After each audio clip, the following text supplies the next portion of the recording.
Hello, welcome back to another video. এই particular ভিডিওতে আমরা আলোচনা করব ফাইল বেস সিস্টেমের প্রধান বৈশিষ্ট্যগুলো কি কি। আমরা অন্য ভিডিওগুলোতে ফাইল বেস সিস্টেম কি এবং এগুলোর সঙ্গে ডেটাবেস যে ম্যানেজমেন্ট সিস্টেম তার দুর্বলতাগুলো কি সেগুলো নিয়ে আলোচনা করেছি প্রিভিয়াস ভিডিওগুলোতে।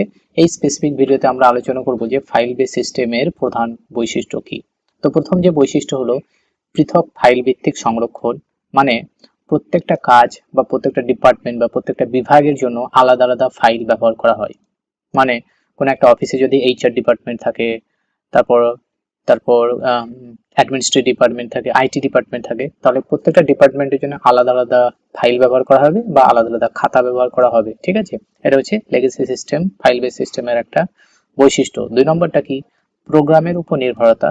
ধরো কোন একটা স্কুলের ডেটাগুলো আমরা সংরক্ষণ করছি, মানে স্টুডেন্টের নেম ডিটেলস, অ্যাড্রেস ডিটেলস, তারপরে অ্যাটেন্ডেন্সের ডিটেলস, তারপরে মার্কসের ডিটেলস। তো এইগুলোর জন্য আমরা ধরো এক্সেল ফাইল ইউজ করছি, তাহলে সেই ফাইলগুলো খোলার জন্য আমাদের একটা সফটওয়্যার ইনস্টল করতে হবে, তবেই কিন্তু সেই ডেটাগুলোকে দেখতে পাবো। তাহলে সেগুলোকে বলে অ্যাপ্লিকেশন প্রোগ্রাম। তো অ্যাপ্লিকেশন প্রোগ্রামের উপর নির্ভর করতে হয়।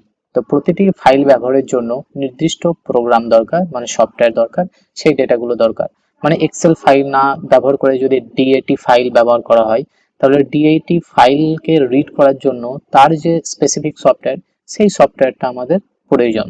ঠিক আছে, এটা মনে রাখবে। তারপর কেন্দ্রীয় ডেটাবেসের অভাব, অর্থাৎ ফাইল বেস সিস্টেমে কেন্দ্রীয় ডেটাবেস ব্যবহার করা হয় না, সব তথ্য এক জায়গায় সংরক্ষিত থাকে না, সেগুলো ডিফারেন্ট ডিফারেন্ট ফাইলে বা ডিফারেন্ট ডিফারেন্ট ফোল্ডারে কিন্তু ডেটাগুলো ছড়িয়ে থাকে। তারপরে কোয়ারি ল্যাঙ্গুয়েজের অভাব, মানে কি, ফাইল বেস সিস্টেমের ক্ষেত্রে কিন্তু আমাদের কোয়ারি বেস ল্যাঙ্গুয়েজে কোনো কিছু থাকে না। তো এসকিউএল এর মতো সহজ ভাষার জন্য অনুসন্ধানের সুবিধা হয়, মানে এসকিউএল ব্যবহার করে ডেটাবেস থেকে সহজে আমরা ডেটা নিয়ে আসতে পারি, কিন্তু ফাইল বেস সিস্টেমে কিন্তু এই ধরনের কোনো সুবিধা নেই।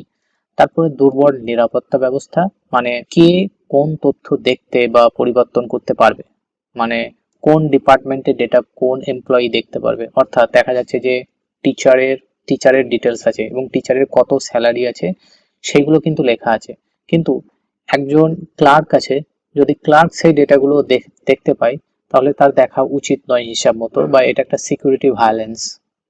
ঠিক আছে, বা ধরো কোন একটা ক্লার্ক যদি কোন স্টুডেন্ট কত মার্কস পেয়েছে সেটা যদি চেঞ্জ করে দিতে পারে ফাইল ঘেঁটে, তাহলে তো সেটা একটা সমস্যা। সেই জন্য নিরাপত্তা, ফাইলের নিরাপত্তা খুবই গুরুত্বপূর্ণ। সেই জন্য আমি এখানে বলছি কে কোন তথ্য দেখতে হবে, কে কোন ফাইলটা দেখতে পাবে, এবং কোন ফাইলের ডেটা কে পরিবর্তন করতে পারবে তা নিয়ন্ত্রণ করা বা ম্যানেজ করা কিন্তু ফাইল বেস সিস্টেমের ক্ষেত্রে খুবই একটা সমস্যা। ঠিক আছে, কিন্তু এগুলো খুব সহজেই ডেটাবেস ম্যানেজমেন্ট সিস্টেমের মাধ্যমে করা যায়। এখন দেখো ফাইলগুলোর মধ্যে সম্পর্কের অভাব, মানে কি, ডিবিএমএস এর একটা স্টুডেন্টের সঙ্গে টিচারের কি সম্পর্ক, বা স্টুডেন্টের সঙ্গে স্টুডেন্টের মার্কসের কি সম্পর্ক, তো এইগুলো যে ডেটা, এই ডেটাগুলোর মধ্যে একটা সম্পর্ক আছে, তাই না? তো এই সম্পর্কগুলো আমাদের ফাইল বেস সিস্টেমের মধ্যে এই সম্পর্কগুলো বজায় রাখা বা তৈরি করা খুবই কঠিন বিষয়, কিন্তু ডিবিএমএস এর মতো যদি আমাদের সফটওয়্যার হয়, প্রাইমারি কি, ফরেন কি এবং রিলেশনশিপ ব্যবহার করা হয়, যার মাধ্যমে ডেটার মধ্যে একটা সম্পর্ক স্থাপন করা হয়, কিন্তু ফাইল বেস সিস্টেমে সেগুলো কিন্তু করা হয় না। এখন আমরা নেক্সট পয়েন্টের দিকে চলে যাব, বা নেক্সট জিনিসের দিকে চলে যাব, যে ফাইল বেস সিস্টেমের সীমাবদ্ধতা। আমরা যখন লেগেসি সিস্টেম প্রথম বোঝার চেষ্টা করি, তখন ফাইল বেস সিস্টেমের অনেকগুলো অসুবিধার কথা বলেছি, যেমন ডেটা রিডান্ডেন্সি বলেছি, ডেটা ইনকনসিস্টেন্সি বলেছি। তাহলে বলেছিলাম যে এগুলো পরে ডিসকাস করব, তো এই ভিডিওতে আমরা চলো এই বিষয়গুলো নিয়ে আলোচনা করি। না, ফাইল বেস সিস্টেমের যে সীমাবদ্ধতা, তার মধ্যে প্রথম যে সমস্যা হচ্ছে ডেটা রিডান্ডেন্সি। ডেটা রিডান্ডেন্সির অর্থ কি, না একই তথ্য একাধিক ফাইলে বারবার লেখা হয়।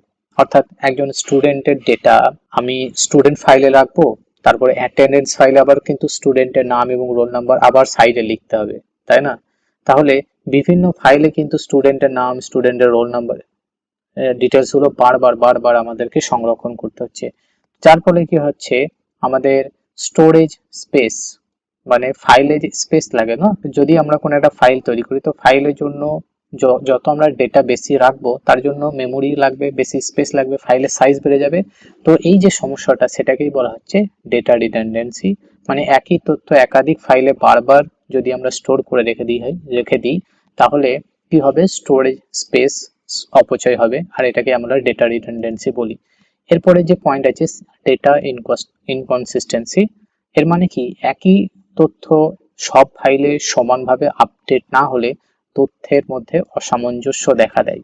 মানে যেদিন স্টুডেন্ট ভর্তি হয়েছিল সেদিন হয়তো স্পেলিং রামু ছিল, RAMU রামু, কিন্তু ইউ এর জায়গায় আই লিখে দিয়েছে, রামি করে দিয়েছে। কিন্তু কিছুদিন পরে সেই স্টুডেন্ট দেখলো যে আমার এই নামটা ভুল হয়েছে, তো একটা ডিপার্টমেন্টে গিয়ে বললো স্যার আমার এই নামটা ভুল হয়েছে, কিন্তু অলরেডি অন্যান্য ফাইলগুলো কিন্তু সেই ভুলটাই থেকে গেছে। তাহলে ভুলটা যদি আমাদের সংশোধন করতে হয় তাহলে প্রত্যেকটা জায়গায় যেতে হবে, তাই না? তাহলে এক জায়গায় ভুল হলে সেটাকে আপডেট করা, যতক্ষণ না পর্যন্ত অন্য ফাইলগুলোতে আপডেট করছি ততক্ষণ পর্যন্ত ডেটার একটা অসামঞ্জস্য থাকবে।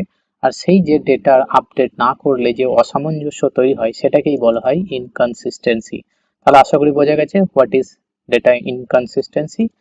আমি আরো একবার পড়ে দিই, একই তথ্য সব ফাইলে সমানভাবে আপডেট না হলে তথ্যের যে অসামঞ্জস্য দেখা দেয় সেটা হচ্ছে ডেটা ইনকনসিস্টেন্সি।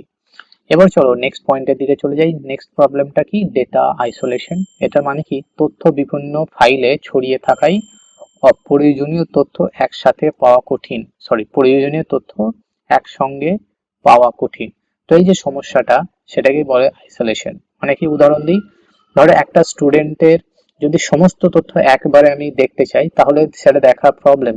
আমাকে 5টা ফাইল আলাদা আলাদা বিভিন্ন জায়গা থেকে কালেক্ট করতে হবে, কালেক্ট করে খুঁজে এবং সেগুলোকে সার্চ করতে হবে, সার্চ করে তারপরে আমি দেখতে পাবো যে এই স্টুডেন্ট কতদিন প্রেজেন্ট ছিল, এই স্টুডেন্ট কোন সাবজেক্টে কত মার্কস পেয়েছে, এই স্টুডেন্টের নাম রোল নাম্বার কি, এই স্টুডেন্টের ঠিকানা কি, তার ফোন নাম্বার কি।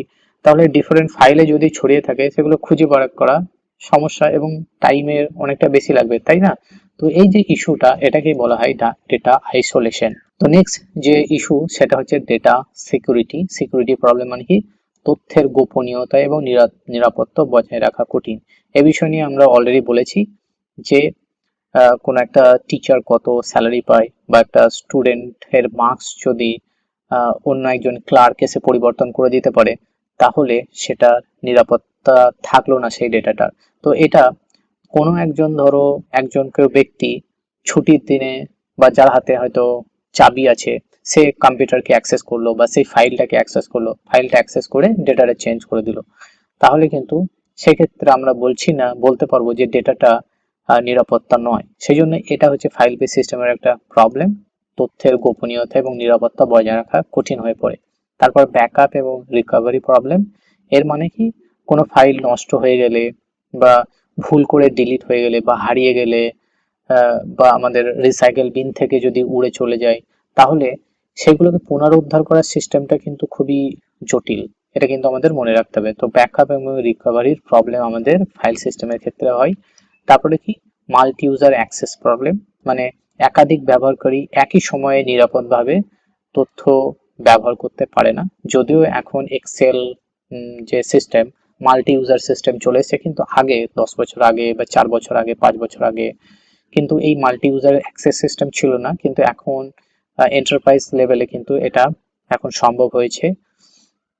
কিন্তু তবুও যদি আমরা লেগেসি ফাইল সিস্টেম মানে খাতার মাধ্যমে যে সিস্টেমটা বলি, সেই সিস্টেমে কিন্তু এখনো এই একটা খাতা যদি একটা মানুষ দেখে তাহলে কিন্তু অপর মানুষটা কিন্তু সেই খাতাটা একসঙ্গে একই টাইমে সেম পয়েন্ট অফ টাইমে কিন্তু ডেটাটা দেখতে পাবে না। কিন্তু এখন যদি ডেটাবেস ম্যানেজমেন্ট সিস্টেম ব্যবহার করা হয় তাহলে এটা খুব ইজিলি করা হয়, একই ডেটা কিন্তু মাল্টিপল ইউজার কাজ করতে পারবে একই ডেটা নিয়ে। তো আশা করি বোঝা গেছে। তো এই ভিডিওটা এই পর্যন্ত রাখলাম। এখানে আমরা কি কি আলোচনা করলাম, যে ফাইল বেস সিস্টেমের সীমাবদ্ধতা কি এবং তাদের সমস্যাগুলো আমরা আলোচনা করলাম এবং ফাইল বেস সিস্টেমের প্রধান বৈশিষ্ট্য কি। এর পরবর্তী ভিডিওতে আমরা কি আলোচনা করব, ফাইল বেস সিস্টেম এর সঙ্গে ডেটাবেস ম্যানেজমেন্ট সিস্টেমের তুলনা করব এবং এটা সম্বন্ধে আলোচনা করব। So thank you for watching this video, see you in the next one, till then take care, bye by.